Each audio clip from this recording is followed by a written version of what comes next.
तो प्यारे छात्रों, आइए आज हम कुछ और बीमाओं को देखते हैं। पीछे की क्लासों में आपने देखा कि किस प्रकार से हम कुछ को याद रख करके बीमाओं को हल कर सकते हैं, निकाल सकते हैं। फिर से एक बार हम रिपीट कर दें उन छात्रों के लिए जो अब तक इस वीडियो को नहीं देखे हैं।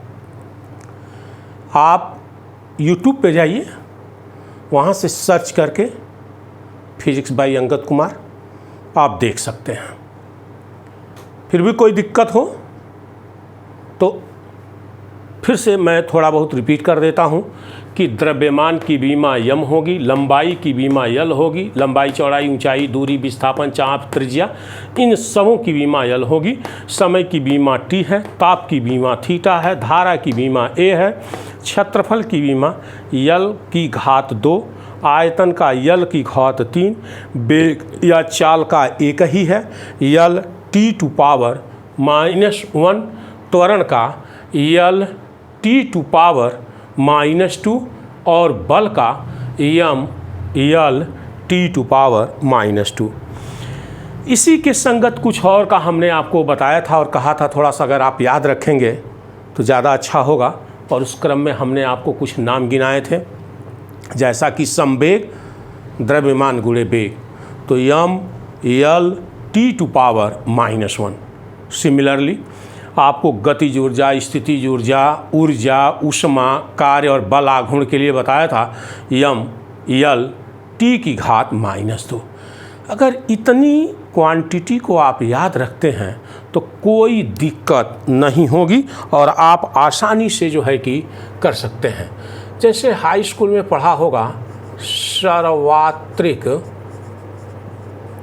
गुरुत्वाकर्षण नियतांक,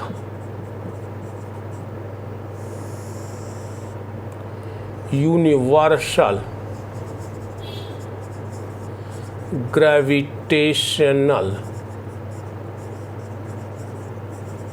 कांस्टेंट। ये देखिए यूनिवर्सल ग्रेविटेशनल कांस्टेंट, इसको आप लोग हाई स्कूल में ही पढ़ के आए होंगे। सार्वत्रिक गुरुत्वाकर्षण नियतांक, ये जो सार्वत्रिक गुरुत्वाकर्षण नियतांक है वह एक फार्मूला आप पढ़े होंगे जो गुरुत्वीय बल का है, F=G m1 m2 by r², जहाँ m1 और m2 दो बिंदु द्रव्यमान हैं जो एक दूसरे से r दूरी पर रखे हैं। अब अगर आप यहाँ से r² को इधर कर दें तो F × r² बराबर G m1 × m2, तो G = F × r² अपान m1 × m2। पीछे बताया था आपको कि कौन सा फैक्टर किसको रिप्रेजेंट कर रहा है। ये जब जानकारी रहेगी तभी आप कोई काम कर सकते हैं।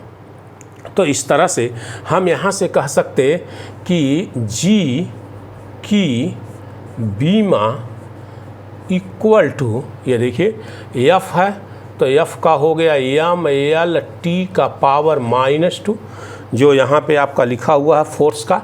R डिस्टेंस है तो डिस्टेंस का यल होता है, स्क्वायर है तो स्क्वायर कर लीजिए। m1 पहले बिंदु का द्रव्यमान है तो m हो गया, दूसरे बिंदु का द्रव्यमान है तो m हो गया। इस तरह से कह सकते आप कि ये दोनों द्रव्यमान है तो हमने कैपिटल M, इससे ये कैंसिल हो जाएगा, एक बचेगा, कैंसिल मत कीजिएगा, m⁻1 हो गया। ये दोनों मिल करके l का पावर 3 और t का पावर -2। देखिए कितना आसान है अगर आप पहले से ही थोड़ी बहुत जानकारी रखते हैं। इसीलिए कहा आपसे कि 2-3 को अगर आप याद कर लेते हैं तो ये आपका काम जो है कि बहुत आसान हो जाएगा और आप आसानी से इसको कर सकते हैं। तो इस तरह से ये G की बीमा, तो मेन काम क्या है, फार्मूले को ध्यान में रखना। आपने F=G m1 m2 by r² हमको याद था। जब याद था तो हम जान गए कि यही G गुरुत्वाकर्षण नियतांक है, इसी का डायमेंशन हमको निकालना है, तो F into R square equal to इतना, तो जी इक्वल टू इतना। जी का फार्मूला आपने निकाल लिया, और जी का फार्मूला निकालने के बाद देखिए यही एक दिक्कत वाला है बल। तो भाई याद है तो ठीक है, नहीं याद है तो एम इंटू ए में तोड़ लीजिए ना, क्या दिक्कत है आपको, तोड़ लीजिए। और तोड़ने के बाद से जो है कि आप आसानी से इसको निकाल सकते हैं। ऐसे ही आइए कुछ और को देखा जाए।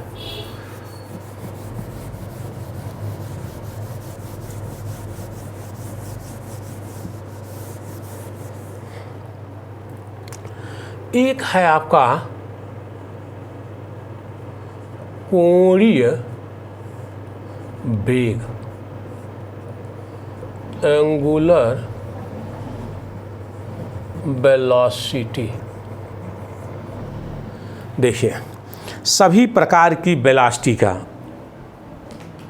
रेखीय वेग हो चाहे कोई भी वेग हो, एक जैसा होता है, लेकिन यही एक है जिसका थोड़ा सा अलग होता है। और वो क्या है, तो एक्चुअल में इस कोणीय वेग को ओमेगा से हम रिटेन करते हैं, लिखते हैं। तो जो कोणीय वेग है,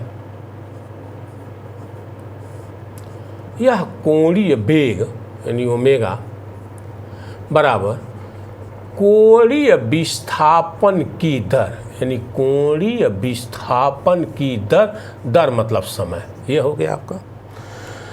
अब जरा सा देखिए तो इस कोणीय वेग की बीमा बराबर कोणीय विस्थापन है, तो एल का पावर 0 हो जाएगा, या 1 लिख सकते हैं इसके साथ, और समय का t हो गया तो ये आया t टू पावर -1।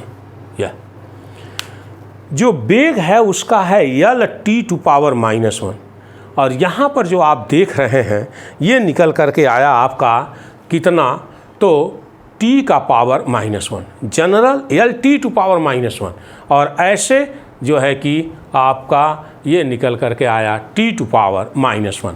ऐसे ही एक चीज़ और है, और वो है कोणीय त्वरण। तो कोणीय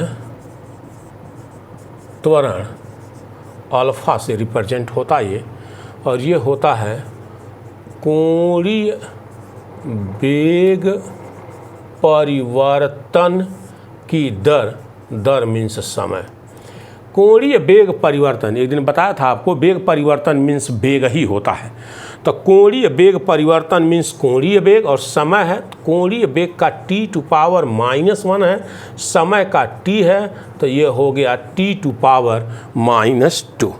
इस तरह से हम इनको जो है कि कैलकुलेट कर सकते हैं।